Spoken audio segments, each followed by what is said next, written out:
Magandang araw kaibigan! Welcome ulit sa Pinoy Recaps.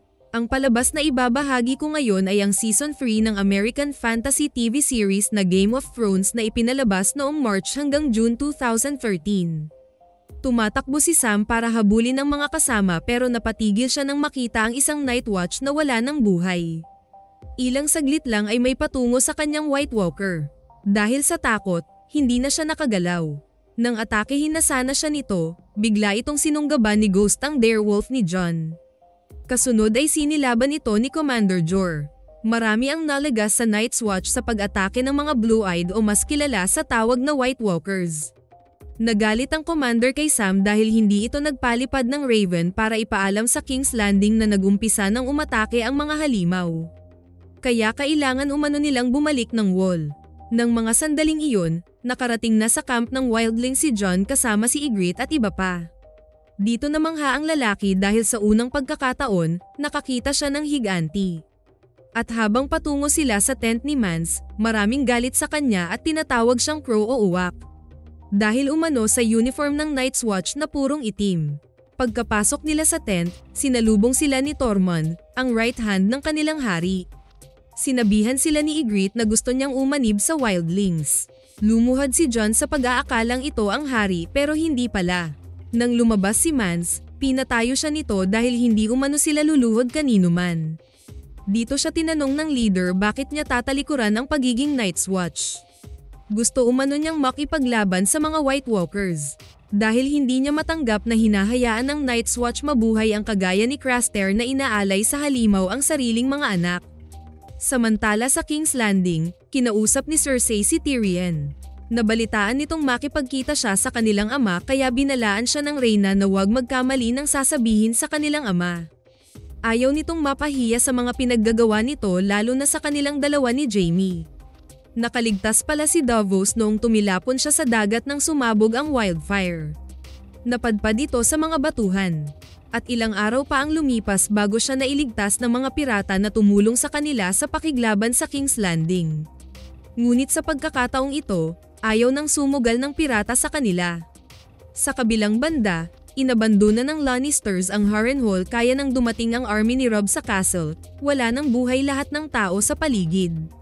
Winasak ng mga ito ang buong Harrenhal. Nang makaharap ni Tyrion ang ama, naglabas siya ng sama ng loob dito. Nawala man lang daw umanong pakialam ang kaharian sa pagbuwis niya ng buhay para mapanalo nila ang laban. Imbes na pasalamat, itinapon pa siya sa bodega habang may sugat. At dito niya iginiit na siya ang karapat-dapat magmana sa Casterly Rock, ang kanilang ancestral home, dahil isang Kingsguard na si Jaime kaya hindi na ito pwedeng magmay-ari ng kahit anong ari-arian at hinding-hindi na rin ito pwedeng mag-asawa. Ngunit hindi kinatuwa ni Tywin ang mga sinabi niya. Sinumbatan siya ulit sa pagkamatay ng kanyang ina. Kinasuklaman siya nito dahil sa hitsura niya, at siya pa ang dahilan bakit maagang pumanaw ang nanay nila.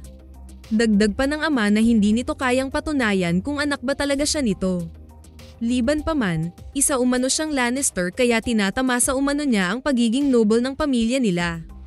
Pero ano raw ba ang ginawa niya? Sumisiping sa mga bayarang babae, nakipag-inuman sa mga magnanakaw.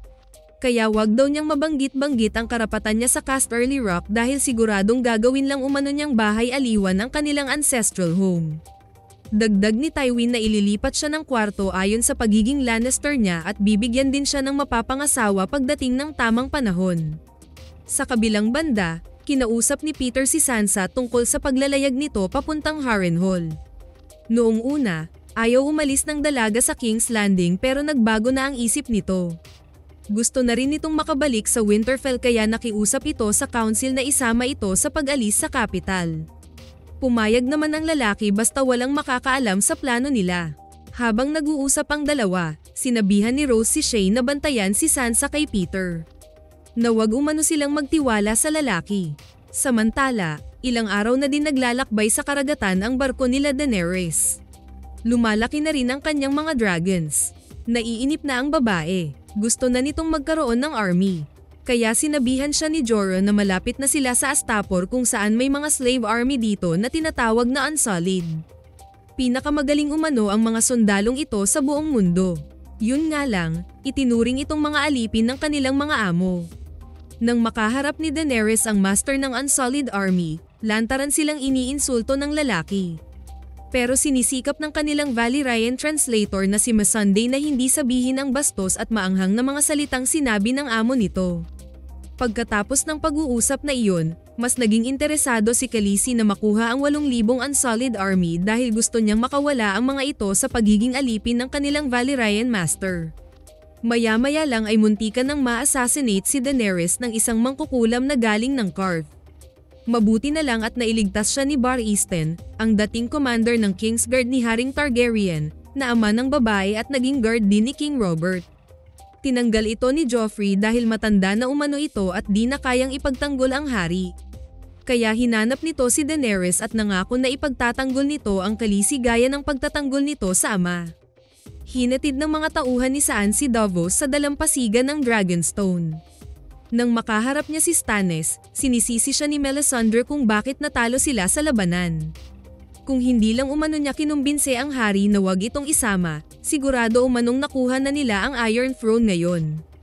Nang banggitin ng babae ang pagkamatay ng kanyang anak sa wildfire, dito na siya naglabas ng patalim para saksakin si Melisandre dahil sa itim nitong kapangyarihan. Ngunit naagapan siya ng mga guards ni Stannis at pinakulong siya nito. Pero nagsisigaw pa rin siya na ina ng demonyo ang babae at wawasakin umano silang lahat nito. Balik sa King's Landing, nalaman ni Joffrey na malapit sa mga tao si Margaery. Hindi niya ito napigilan nang tumigil ang babae sa isang orphanage kung saan kinausap nito ang mga bata. Ngunit hindi nagustuhan ni Cersei ang ginagawa ng Mama Nugangin. Napakadelikado umano nito. Pero pinanagan ng batang hari ang mapapangasawa kaya natahimik na lang ang reyna. Simula nang umalis si Bran sa Winterfell, nag-iba-iba na rin ang panaginip niya, pero kasama pa rin dito ang isang uwak na may 3 mata. At sa pagkakataong ito, may nakita siyang isang binata. Sinabihan siya nito na hindi niya mapapatay ang Raven dahil nagsimbolo umano ito sa sarili niya. Nang sumunod na araw, nakatagpo nila ang lalaki sa kanyang panaginip. Ito pala si Jojen Reed at kasama nito ang kapatid na si Meera. Mga anak pala ito ng Stark Ban Erman. At dahil pareho sila ni Bran na nakikita ang mga bagay na mangyayari pa. Kaya daw hinanap ng magkapatid ang batang Stark. Dito sinabihan ni Jojen si Bran na may kakayahan din siyang pumasok sa isip ng isang hayop. Ngunit hindi naniniwala ang bata dito. Kinagabihan, napanaginipan na naman niya ang uwak na may 3 mata. Kaya sinabihan siya ni Jojen na sundan ang ibon. Inakyat niya ang malaking puno. At nang makarating siya sa taas, dito niya nakita ang kanyang ina. Pinagbawalan ulit siya nitong wag nang umakyat sa puno. Hanggang mahulog si Bran sa malaking kahoy. Samantala, nakarating na din kay Robb na winasak ng Greyjoy ang Winterfell. Pero hindi umano nakita si Bran at Rickon. Kaya napaiyak na lang si Catelyn. Ang hindi nila alam, trinidor si Theon ng kanyang mga tauhan at ibinigay sa mga kawal ni Lord Bolton kapalit ang ginto. Kaya torture ang inabot ng binatang Greyjoy. Tinanong siya kung bakit nilusob ang Winterfell, gusto lang umano niyang maging proud ang amang si Baelon at bigyan ng karangalan ang kanilang angkan. Pero kalaunan, sinabi rin niyang galit siya sa mga Starks dahil ginawa siyang utusan ng mga ito. Sa kabilang banda, patuloy din ang paglalakbay ni Brienne at Jaime papuntang King's Landing. Ilang saglit lang ay may nakatagpo sila sa daan na isang local farmer. Parang wala lang dito na nakita ang dalawa. Binulungan ng lalaki si Brienne na patayin ang matanda dahil nakilala ito. Ngunit hindi nakinig ang babae kaya patuloy silang naglakbay. Hanggang sa makarating sila sa isang tulay. Ayaw sanang tumawid ng babae sa taas dahil maaring may makakita sa kanila pero mukhang malalim ang ilog kaya wala na silang mapagpilian. Ngunit may ibang plano si Jaime. Gusto umano nitong magpahinga. Hindi pumapayag si Brienne hanggang sa maaga ng lalaki ang isang espada ng babae. Naglaban ang dalawa pero bigla silang natigilan nang dumating ang mga tauhan ni Lord Bolton. At tama nga si Jaime, kilala siya ng matandang lalaki. Kaya nakatanggap ito ng silver coin sa pagsumbong nito sa kasundaluhan ng Starks. Nang magpahinga ang grupo kinagabihan, may masamang balak ang leader kay Brienne. Alam ni Jaime ang nasa utak ng mga ito pero napatingin lang siya ng puwersahin nilang dalhin ang babae sa di kalayuan. Kahit man laban pa ito, wala rin itong magagawa sa lakas ng mga lalaki. Dahil naawa ang Kingslayer sa kahinatnan ni Brienne, Sinubukan niyang kausapin ang pinuno, na mayaman ang pamilya ng babae na kaya ng mga ito magbayad ng kahit anong halaga pa ang hingin ng mga ito. Dito nagbago ang isip ng leader, pinabalik nito si Brienne. At kinausap siya nito tungkol sa kalayaan niya kung magbabayad rin daw ba ang kanyang ama. Siyempre dahil isa siyang Lannister ang naging sagot ni Jaime. Ngunit nang akala niyang nadala na sa pakiusap ang lalaki. Hindi pala. Inuuto lang pala siya nito at galit na ininsulto dahil sa pagiging Lannister niya. At sa isang iglap, bigla nitong pinutol ang kanyang kanang kamay na nakatukod sa mesa. Dahil sa babala ni Rose, sinabihan ni Shae si Sansa na ipaalam dito kung ano ang pinagawa o binabalak ni Peter sa babae para mapigilan umano niya ito. Nagtataka ang dalaga sa concern niya. Maya-maya lang ay sinundo ito ni Loras para ipakilala sa lola nilang si Olenna. Na isang matalino at direktang tao na makipag-usap. Nang makaharap ito ni Sansa, tinanong siya kung anong klaseng hari si Joffrey. Gusto sanang magsinungaling ng dalaga pero nasabi na rin niya ang totoong nararamdaman dahil gusto nilang malaman kung anong klaseng pag-uugali meron ng mapapangasawa ni Margaery. Sinabi niyang isang monster ang batang hari at sinungaling dahil nangako itong hindi papatayin ang ama niya ngunit pinapugot rin pala ang ulo nito. Samantala, naglalakbay ang army ni Robb papuntang Riverrun dahil namatay ang lolo niya na ama ni Catelyn. Dito siya sinabihan ni Lord Karstark na sa gabal lang umano ang pagdaan nila ng Riverrun. At hindi na ito naniniwalang maipanalo pa nila ang digmaan simula umanong pakasalan niya si Talisa. Habang nagpapahinga ang Stark's army, nagkaroon ng pagkakataong magkausap si Catelyn at Talisa. Dito naikwento niya sa manugang ang masamang trato niya sa bastardong anak ni Ned na si Jon noong maliit pa ito. Napinalangin niyang mawala na ang bata, pero nakonsensya din siya at nangakong mahalin ito gaya ng pagmamahal niya sa kanyang mga anak ngunit hindi niya tinupad ang pangako kaya simula umano noon. Marami ng kamalasan ang dumating sa buhay nila dahil hindi niya kayang mahalin ang bastardong bata. Sa kabilang banda, habang naglalakad sa kagubatan si Arya at dalawa pang kasama, nakatagpo nila ang Brotherhood Without Banners, ang mga mercenaries na walang kinikilalang hari. Dito nila nakilala ang leader ng grupo na si Thoros at Angay. Sinama sila ng mga ito sa isang kainan. Habang kumakain, tinanong sila ni Thoros paano sila nakatakas sa Harrenhal. Nagsinungaling si Arya na marunong din silang makipaglaban. Maya-maya ay pinayagan na sila ni Thoros na umalis. Ngunit bago pa sila nakalabas, may pumasok na kasamahan ng Brotherhood at nahuli ng mga ito si Hound. Pasimple lang sanang lalabas ang bata sa kainan pero nakilala agad siya ng Hound. At dito na nalaman ng lahat na siya ang anak ni Ned Stark. Nang may libing na ang ama ni Catelyn, galit na galit si Robb sa Uncle Edmure niya dahil nagsayang umano ito ng mga sundalo sa pag-atake ng isang meal na hindi naman importante sa kanilang pakikipaglaban.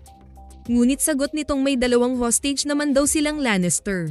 Dito mas nagalit ang hari dahil malayong kamag-anak ni Tywin ang dalawang bata samantalang si Sansa at Arya naman ang hostage ng King's Landing. Nang mag-meeting ang Small Council, dito na kinumpirma ni Tywin kay Peter na ito na ang Lord ng Harrenhal at mapapangasawa umano nito si Lysa ang kapatid ni Catelyn. Dahil aalis na si Peter papuntang Eyrie, si Tyrion umano ang papalit sa pwesto ng lalaki bilang Master of Coin ng kaharian. Balik sa ganap ng Brotherhood, nagpaiwan na si Hot Pie dahil wala naman daw umanong halaga ang dugo nito. At least daw sa inn, makakatulong ito sa negosyante. Ilang saglit lang ay naglakbay na ang grupo papunta sa kanilang hideout. Dahil sa vision ng wildlings na marami ang namatay sa mga kasamahang iniwan ni Jon, hindi nga sila nagkamali. Pagdating nila sa Feast of the First Men, nakita nila ang formation ng mga patay na kabayo. Pangkaraniwan na umano itong simbolo ng pag-atake ng mga halimaw. Ngunit puro hayop lang ang nasa paligid, na ang ibig sabihin ay naging White Walkers na din ang mga patay na Night Watchers. Kaya dito nagbigay ng utos si Mance kay Tormund na pumunta na sila sa wall. At maghintay ng signal ni Mance kung kailan nila lulusubin ang Castle Black ng Night's Watch. Isang malaking sunog umano ang gagawin ng hari ng wildlings. Nagulat si Jon sa narinig. Isasama siya ng mga ito dahil alam daw niya pasikot-sikot sa buong operation ground ng wall.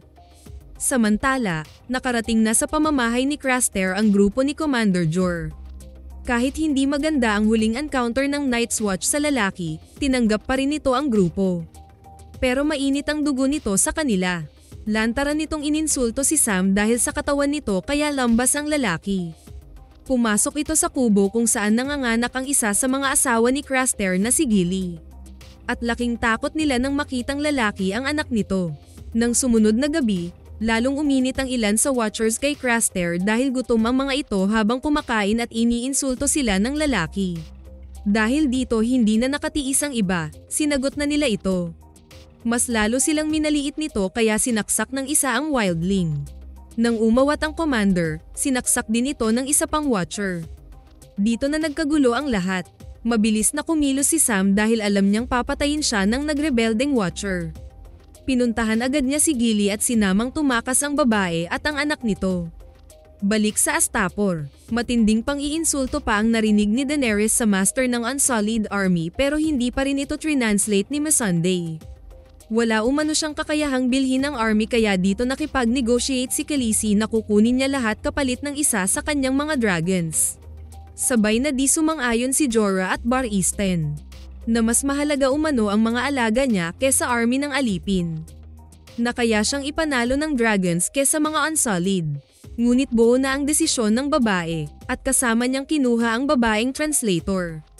Nang matapos ang pag-uusap na iyon, pinagalitan ni Daenerys ang dalawang advisor. Huwag na umanong ulitin ng mga ito na questionin ang kanyang desisyon sa harap ng ibang tao. Naawa si Brienne sa nangyari kay Jaime. Alam niyang tinulungan siya ng Kingslayer para hindi magahasa ng mga ito. Sinubukan niya itong ipagtanggol pero wala siyang nagawa dahil nakatali siya. Habang sa King's Landing, binisita ni Olenna at Margaery ang main sanctum kung saan idadaos ang kanilang kasal. Ipinakita ni Joffrey sa babae kung sino-sino ang nakalibing sa basement ng naturang simbahan. At maya-maya lang ay niyaya niya ang batang hari na magpakita sa mga tao. Nagdalawang isip ito pero kalaunan ay nakinig din sa kanya. Napatingin si Joffrey sa babae, nag-iisip kung paano nito nagawang magustuhan ng mga tao. Narinig ni Cersei ang pangalan ni Margaery na sinisigaw ng mga residente. Dito lalong nakaramdam ng disgusto ang reyna sa babaeng Tyrell. Dahil alam nito kung paano i-manipulate si Joffrey. Samantala, isang lalaki ang nagligtas kay Theon sa kamay ng mga sundalo ni Lord Bolton. Tinulungan nito ang binatang makatakas. Sinabihan nito kung saan pupunta dahil nag-aantay umano ang kapatid nitong si Yara. Ngunit pagdating ng binata sa location, nahabol siya ng mga kalaban. Nahuli siya ulit ng mga ito pero iniligtas na naman siya ng lalaki. Pinadala umano ito ni Yara. Nang pumasok sila sa ilalim ng isang castle, dito napagtanto ni Theon na mali ang pinili niyang mga desisyon. Nagilty siya ng pinapatay niya ang dalawang bata para ipalit sa mga batang Starks. At napaiyak siya ng sabihing. Pinugutan umano ng ulo ang kanyang tunay na ama sa King's Landing. Pero ang hindi alam ni Theon, isang drama lang pala ang lahat. Dahil ang lalaki nagligtas sa kanya ay anak pala ni Lord Bolton na si Ramsay. Sa kabilang banda, kinausap ni Varys si Olenna. Alam ng matanda kung ano ang sadya nito. Gusto ng council ng close allies sa mga Tyrell. Kaya sinabi nito ang plano ni Peter na gustong mapang-asawa si Sansa. Isa lang umanong ordinaryong tao ang lalaki. Walang royal blood pero napakadelikado umano dahil sa connection nito. Alam nila gaano kahalaga ang babaeng Stark sa norte, kung mapupunta lang umano ito sa kagaya ni Peter, malaking kawalan ito sa kaharian. Dahil dito, pinaalam ni Margaery kay Sansa na kung sakaling makasal umano sila ng kapatid na si Loras, sa High Gardens na mananatili ang dalaga, na mukha namang kinatuwa nito. Nakarating na ang Brotherhood sa hideout nila. Ilang saglit lang ay lumabas si Barrett, ang isang mandirigman na ilang beses na umanong iniligtas ng kanilang Panginoon.